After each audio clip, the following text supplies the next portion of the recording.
Sharad Pawar NDA मध्ये सामील होणार अशी हेडिंग असलेल्या बातम्या तुम्ही वाचल्या असतीलच। त्याच्याही पुढे जाऊन अजून एक लवकरच सत्यात उतरणारी बातमी किंवा एक शक्यता म्हणजे केंद्रामध्ये सुप्रिया सुळे मंत्री होणार। या दोन्ही बातम्या उद्या खऱ्या ठरल्या तर आश्चर्य वाटून घेऊ नका।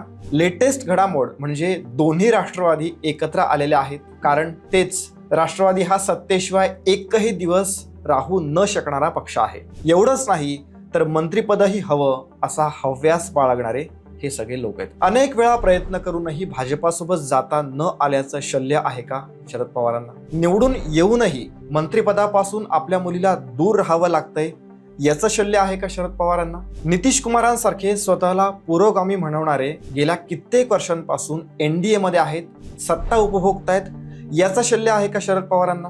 अजून काय काय वाटतं शरद पवारांना या व्हिडिओमध्ये बघणार आहोत। शरद पवार एनडीए मध्ये जाऊ शकतात, पण कसे, त्याचे काही पुरावे सुद्धा आम्ही या व्हिडिओमध्ये दाखवणार आहोत। सो पूर्ण पहा आणि चॅनलला सबस्क्राईब करा।